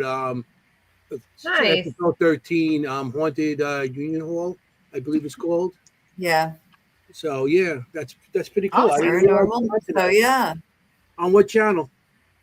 I don't know. Everybody keeps texting me. What episode is Anthony on? Well, I'm like, why don't you text Anthony? It's probably on Netflix. I imagine. Yeah. No, actually, I the think you're right. Travel It's on Netflix. I think it is on Netflix. But Netflix, yeah, there's like this got it whole now too? message thread. Which episode is Anthony on? I'm like, why don't you just What put streaming Anthony in the service? thread? Google it. People are talking. All right, so Christina, people are talking food. So now I got to get to my weekly question. Okay. My weekly question is: what is your go-to snack in an investigation? For me, go-to snack. Let me think. Yeah. What do you bring? What can you not live without on an investigation? Peanut This is M&Ms. Ooh, it's a good one. I can't live without peanut This is M&Ms. what I've been eating all night. Okay. Roasted peanuts. Nice. peanuts. I've been eating chocolate-covered almonds all night, so this is like a theme. Yeah, it's either peanut M&Ms or Reese's Pieces is usually my go-tos for Ooh, movies peanut and M&Ms. investigations and trips or gummies. Gummies of any. I am a gummy candy. Like it's bad. I have a problem. Like I have a problem for sure. I have a problem. It comes and it never leaves. I just my gosh. Look at them guns. And I can Gummy fly away. bears. I bring the meat sticks, the Jerky what do you call sticks? them? Like Slim Jim. Slap them Slim to Jim. Slim Jim. I bring those type of things. Sorry. I've been bringing them, and also I get laughed at because of it. Like on some of the stuff, I get these these little squeeze things with applesauce, Mott's applesauce. I used Oh, to like get it's those for my toddler grandkids stuff. all the Yeah, time. you seen it Yeah, last year, yeah. Jenny. You seen it last year at I'm sure. Gettysburg. I I've bought them. seen them. I bring Yeah, the those with me. squeeze. The like They're squeeze good to applesauce. have, Mhm. you know, just to get something in you. Twist top. And I bring those. I've been bringing those with me lately. And of course, the Red Bull. Oh Red yeah. Bull is the main thing. I don't need energy drinks. Like No, this is no. just No, you don't see two. They distill energy Jenny, drinks and from me. I imagine her on energy drinks. She sound like an auctioneer. yeah, because I talk fast naturally anyway. So Oh, yeah, that's can you funny. imagine me? I'm like, let's go. Engaged. I love it. That's real. Oh yeah, like and Kimm likes to have meat too. Yeah. Yeah, I Like need. that. I like beef jerky. Yeah, I like the beef jerky. like I have to jerky. have meat. Because West Virginia, we're all about our deer jerky. Have you ever tried deer jerky? Oh yes, would venison. try. Oh yes, of course. Oh yes, Yeah. yes. What did you Bison? say, deer? Deer? No, don't say it to I me. love Probably. venison. Eating Deer a little jerky. baby deer, Jenny. La We la eat la the la little la. deers. No, Bambi. no. Yeah, I'm a vegetarian. Oh, sorry. No, it's We okay. eat Tammy's mama. Yeah, but I've raised jerky. around hunting. I've tried all kinds of game meat growing up. No, thank you. Squirrel, bear, I would possum, try anything, you know. I'll be picking the My son- my raspberries son out was a there. deer, rabbit. Well, I'll eat the raspberries with you too. I'll eat it all. Yeah. Anything that's available. My son went to Tennessee and he brought back a bunch of different jerkies from all. They called them all the different jerkies, and it was like I had, of course, bison and stuff like that, but they had deer in there. That was it anteaters or something like that? Whatever, whatever. Animal, jerky. yeah, Alligator, Possum. probably. possum. Yeah, they have a little alligator. Yeah. alligator. And I tried the jerkies on them, and I kind of liked them all. You know, Yeah, it's like salt it's like and more roadkill, salt. roadkill jerky. You know, they take their pickup trucks, they hit something, they take it home and make it into jerky. Bear. Oh God, you guys are killing me. Somebody be on my side Well, here. I'm going to bring Bear? us back to the Well, paranormal Yeah, because please. because Jenny got to ask her question, and then this is the question that I always like to ask because Yeah. I'm all about the locations. I love places. I always feel like each place has such a different feel. So, Christina, is there a place that you've investigated or that you've been to that just keeps calling you? Like it just keeps calling you back, that you just keep going back or thinking about or wanting to talk on the Weird. podcast? I love that. That's When it And comes why? to- Like, is there a reason why you think you're drawn or excited about it? Yeah. I've never done anything back public together now. investigations. I've never done a public. Sorry, what was that? What was that, Christina? I've never done a public investigation. Everything I've done is Right. private or like local. Great. I've never done like a big one. Of all the places I've been that I would love to investigate, like legitimately investigate, Yeah. would probably be Carter Hall because I had a lot of experiences when I worked there. Because Okay, right. yeah, it's Carter Hall, Millwood, Virginia, and it was an old tobacco plantation, and it had the original manor. It had the original smokehouse, the wash house, the schoolhouse, and the outdoor kitchen. It was all original. The slave quarters, they turned into cabins. The carriage house and barn, they turned into almost like a hotel. The wash house was the housekeeping building. The smokehouse was storage. The schoolhouse had been turned into like a whole house that you could stay in. The outdoor kitchen was the same thing. And it was acres of property, and they had these the old trees. They had one tree that was so old, like because it was private property, they never had it assessed, but they suspected it was one of the oldest trees in Virginia. Oh my gosh. That property exchange, like there's a legend about the property having hidden treasure in it somewhere because when it traded hands, like they would actually camp out in the yard. And there's a famous painting of it, of them camping at Carter Hall. I forget who did it, but because one week, literally, it could be Union soldiers, and then the next week, it could be Confederate soldiers camping on the same lawn because it went back and forth because it was right by where the creek is, and they had battles back on the property and everything. Stonewall Jackson actually had his cataracts removed from his private surgeon on the back porch. So it had a lot of history. But the hidden treasure part was because it was changed back and forth. Every time it changed hands, they would kind of raid the properties and take silver or any valuables and claim it for, their side, basically. So what they would do is, if they had silver, because they had a lot of silver and jewelry and things, they would hide them in the house, up in the attics and wherever they could squirrel it away, hoping when the war was over that they could retrieve those items. And supposedly there was things that were hidden that they don't know what happened, whether it was discovered and taken or whether it was still there somewhere. And I had so many weird experiences because one, I was the only guard at night. So I would have to take 2 complete tours of the property. I would have to travel in a patrol vehicle because the property was so large. And then I would have to walk through all the buildings. Yeah. And it was they would use the building, the main house, as a makeshift field hospital. And they would hack off the limbs and toss them out the window. And there was a pile there. That was the actual place where they had the Surgeon General met there. And that's, when you have cigarettes and it has the warning label on it. Yeah. They made that decision on that property. So it has a lot of history on that property. But there was I have had grown state police officers ex-state police officers come to try to work and actually cry in the boss's office because they couldn't handle it there at night. They were like, nope. No, I don't know what happened to him because I trained him and he asked me to come back the second day after training to walk through again. And I did. And whatever happened on his second, he never finished his second tour. The next day he went in and asked the boss to be moved because he couldn't be there. But he never told me what happened. I mean, you can only imagine what he saw or experienced because I experienced stuff, but I handle it differently. But I mean, that must have been terrifying.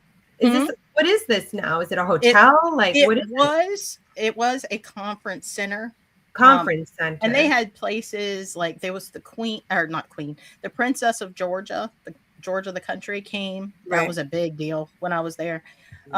They had this where ExxonMobil and BP and all these big people, they would meet there and have their meetings and the conferences there. A lot of big wigs. You'd have limos you'd have to escort and see into the room.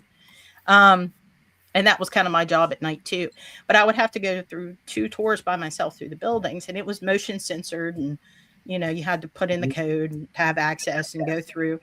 And it got to the point. The watch key? Did you have to watch the watchman key? No, I didn't have a turnkey. Okay. I didn't have the turnkey. The code. The code would register when somebody entered that building and when they exited. So it kind of worked like a turnkey, but it was watchman code is. It's like night at the museum. You go because I worked in a museum in the and you used to go from floor to floor, and you have to when you first enter the floor, you have to put your watchman key in. Shows you when you're on that floor, and then it shows you when you leave that floor. Yep. It's not even twist. It was like just a card that you swiped. Well, there's different ones. I've worked with some that are barcodes that you scan with a PDA. I had ones which were like a card that you touch. I've had, but this one was just the access code for the thing. Matter of fact, the place I worked in had the original. Remember the doll from The Exorcist that the head spun? It had the original one in there. Oh, that's cool. I used to go on that floor and it'd be spun a different way every night on the floor. One time it was looking straight at me. Yeah. Oh, wow. And there was no electricity or nothing to it, so it should have never did it. So, yeah. I'm sorry for interrupting. No, exactly, Maribeth. But this guy in particular, the night that I came in to help him, and I think part of the reason he got kind of shook up is we were going through the main house, the main plantation home, and it had these huge pillars and all the brass was original. A beautiful place. And now it's privately owned, and I don't know what they're planning on doing with it. I would love to investigate there. But it's one floor that it was basically a library, a living room with a spiral staircase that went up to the second floor. You had the servant's kitchen, and then I'm trying to think. I think that was it on that floor. And then you went upstairs, and all the bedrooms were upstairs. But there was two ways to get upstairs. You could go up the servant stairs, or you could go up the spiral staircase. But you can kind of see through it was the dining room, then the service kitchen. That's where. And we cleared the bottom floor. Because I'd learned a long time ago with the lights, I'd walk through with the flashlight because it was so common that I would do my first tour and then come to do my second tour, and there would be a light on. And I'm like, I knew I'd turn this light off. So it come to the point I would just walk around with a flashlight because I knew I wasn't turning lights on then. So all I had to do was make sure I kept turning them off because they would come on. Well, we went upstairs. We cleared the there was a lot of things that happened. There was one room they called the Birdwell room, which the person that built the house, his name was Birdwell. And that was his bedroom. And there was a lot of phenomena that would happen in that room. And we went up and we cleared the second floor. We went around to go back down the staircase. As we were going down the staircase, we heard a man and a woman talking upstairs. And the woman said something, and it wasn't in the vernacular of now. It was like the vernacular of way back when. And she was asking if they hired new staff. Ooh. She's like, did we hire new staff? Because her voice seems like she was confused with us being there. And he looked at me, his eyes got like this big. And he's like, did you hear that? And I'm like, before you say anything, what did you hear? Because I wanted to confirm what he heard compared to what I heard. So smart. So smart. So, and he told me it matched. And he's like, does that happen often? I'm like, you're... not that often, but that they're not here to hurt you. Nothing's here to hurt you. That's cool. I like it. And we went out after this happened. We went downstairs, and then we had to go through the basement, which the basement was, for me, the most uncomfortable part of the building because there were certain areas where they actually still had anchors in the wall that they used to chain slaves to the wall for punishment. Oh God. And I can tell you another story about that. But anyway, we cleared the whole building. We go through the basement, which is like the spooky part. We do the code, we go out, and I'm showing them like how to do the perimeter check. Well, the motion sensor goes off in the outdoor kitchen building. So we go over there and the light's on inside. And protocol states we have, because we're unarmed at that property. So we have to wait for the police to arrive. And you get to know the law enforcement in a place like that because you're constantly, something's getting tripped. They're coming. They have to do their walkthrough. And it was so funny because he's like, hey, I'm like, hey, he's like, and the guy's like, this happens all the time. I'm like, more than you will realize. And he's like, you know the drill. You want to walk with me? I said, yeah, I'll walk with you. Walked in, cleared the building, turned the light off, reset the alarm system. We're outside. Our patrol vehicles behind the county law enforcement vehicle. And we were just standing there talking, to each other. And he's like, and then we're standing in front of this building, the small out, because it still had the fireplace and like where the oven would be and the old kitchen. And they had built like a new kitchen. And then there were bedrooms upstairs and there was a basement. And the slaves actually, some of them lived upstairs in that building. And that's where they cooked all the meals back in Civil War era. Upstairs above the kitchen. Yeah. Right. The kitchen staff would stay there. And then they had other cabins that were slave quarters down by the old barn that they turned into cabins people could stay at too. But and I could tell you stories about that too.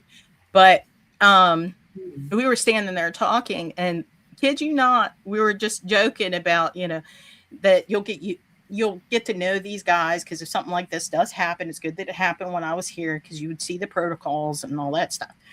And we're standing there talking, the light comes on, motion sensor goes off. Oh my God. Yes. And then he looks at me, he's like, did that just happen? I'm like, yep. He said, and this will blow your mind. And cause I'm like, he's like, do you want to walk through? I said, well, we have to. Went back in. It's not like a switch where you could bump it. Right. It's a twist knob. Oh, Nice. no way. It's I a have click, one click. of those that you actually have to twist. Yeah. Nice. And it goes Yeah. click, click before you turn it on, and click, click and turn it off. And that's the one that would come on. So this all happened to this new guy in the second night. Yeah, of course he didn't Second come night. back. Oh my Yeah, God. of course he left in tears. Come on. And do you think the spirits were referencing him, that he was new? Like, Yeah, I yeah. think maybe there was something think so about too. him that was triggering. I don't know, because it was very Okay. active that night. And I don't know after I left what happened during his second tour, because something spooked the hell out of him. And he yeah, wouldn't talk more about than it. the first tour. Yep. Jeez.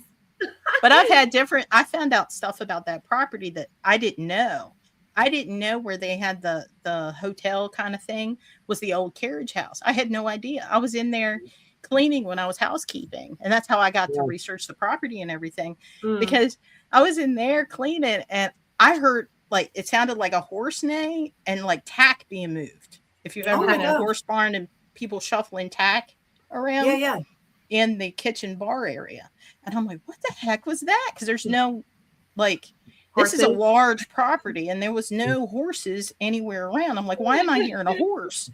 And I happened to ask somebody, I'm like, something weird happened to me, because I spent a lot of times in those buildings by myself.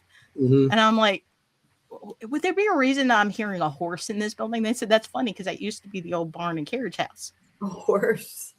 Oh, Oh, that Christine, makes sense. Yeah. I mean, that makes sense. the story But- you just gave about, the spirit, you walking around with the spirit with that security guy. The show that I'm on, the Paranormal Night Shift, you got to listen to that story. It's almost similar. Tonight, 10 o'clock. Or no, 11 o'clock. I heard. Nice. 11 o'clock. 11 o'clock. I Do you just don't know what where show? it is. I'll find out. Because I was just I'm like, where? I want to watch. I want to watch myself. You know what I'm saying? I've seen it. Well, that I've never done any. For that show, I clean like that. shave and I put my hair, I cut my hair and everything. Oh, you were looking I'm all spiffy. in a suit and everything. You know. Oh.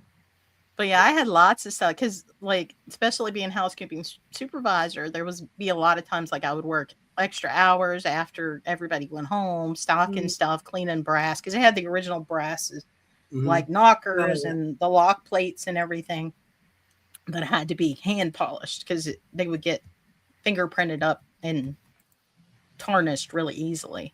And there were times like I'd be in cleaning and stuff would happen, like I was cleaning the front brass on the front door, and there's the front door, the spiral staircase, and then the back door.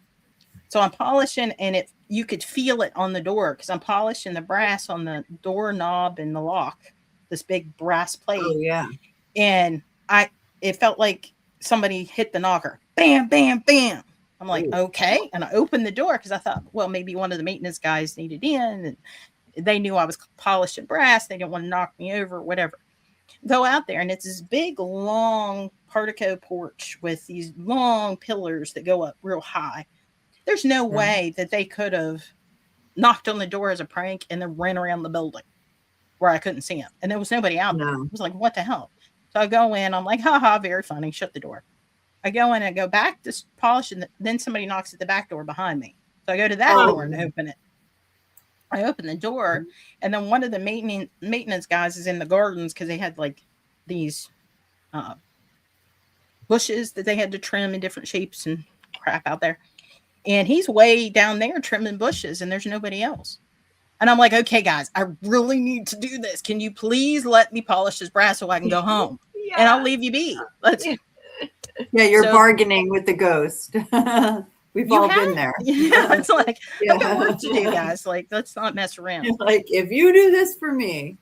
Yeah, that kind of reminds me of a place that we investigated with the public in Morris County. One of the locations there, they have a lot of situations like that. And same thing, they have to call the police. So they have like this very working relationship with the local police department, because they're like, hey, a light's on.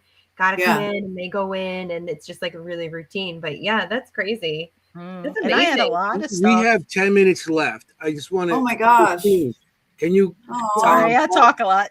Yeah, I mean we all do. Can you give us like where to find you, your podcast, I'll put it in the chat so people can watch that tomorrow. Yeah, the YouTube channel is called Horror History and Hauntings. It's the YouTube. I have a horror history and hauntings Facebook group. And I'm going to try this year to do educational on Monday. Wednesday, I do the regular interview podcast, which Anthony will be on February 4th. And then on Friday, I do a new thing. Bob's coming back for that, where I do a writer spotlight every month. Nice. And this month we're doing Derek Barton. I wanted to make sure I was saying your name right. Derek Barton. We're doing Eclipse. And basically I read the story for, there it is, 3 weeks. Yeah, 3 weeks of the story. And then I do an in-depth interview with the author. And that's been a lot of fun. That sounds great. And we just started that last Friday. So we're only, a couple of chapters in. Yep, there's the podcast. And then I do the educational stuff on the side. Gosh. The latest one was the Solder children disappearance.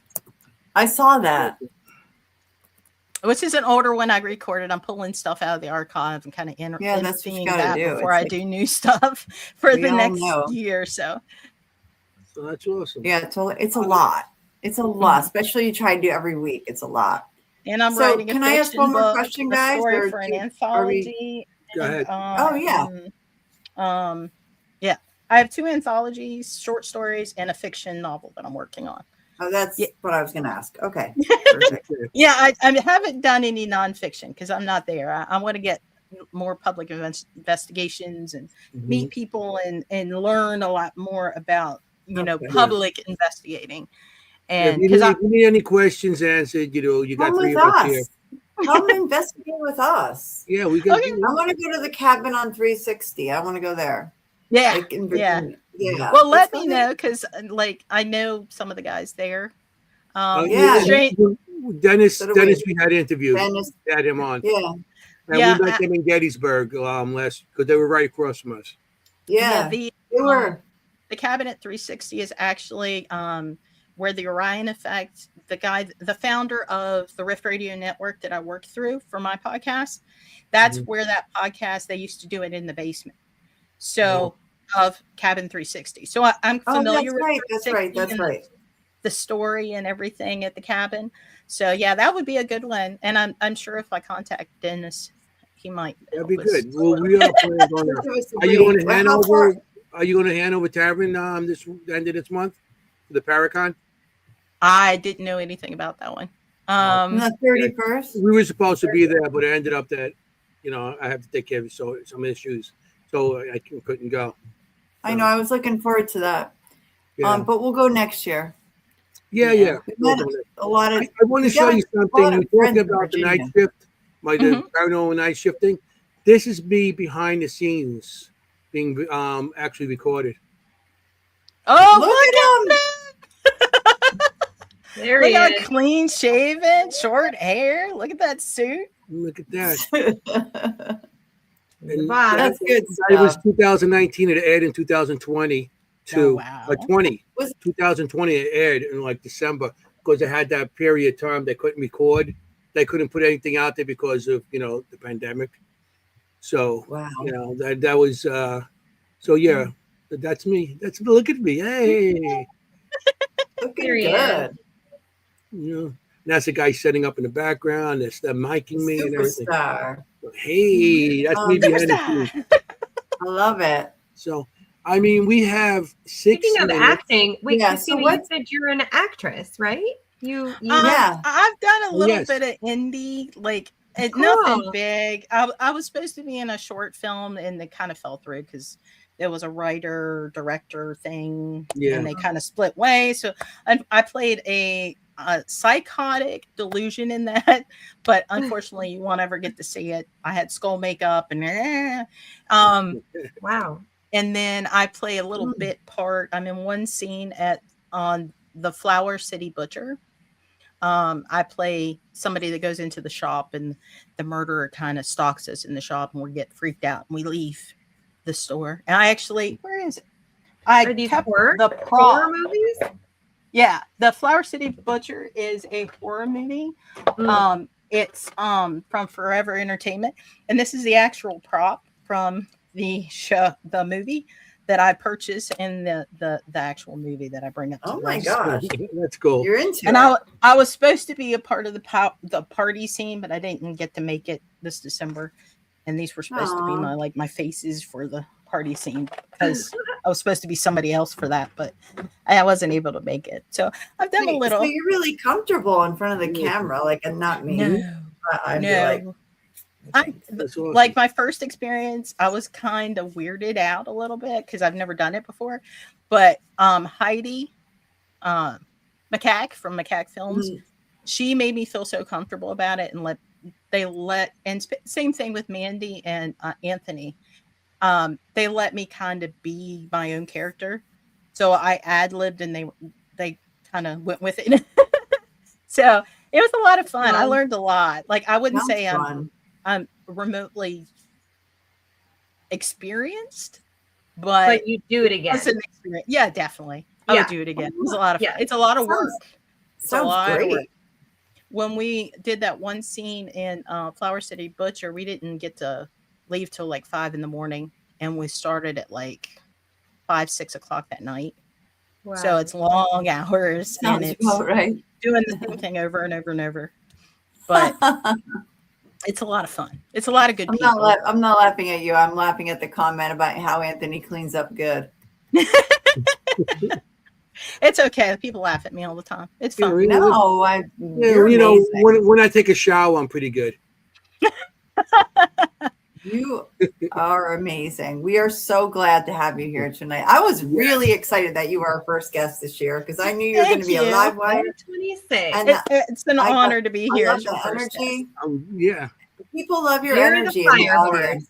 Thank you. I mean, that's why I try to be my genuine self regardless. And some people, it's a bit much, and I get it. And sometimes you got to tell me, like, no, I hear that. Anthony can tell you for a fact that I have literally been told to take it down a notch several times. Well, I'm the one, like, if I'm at an investigation, I'm over in the corner.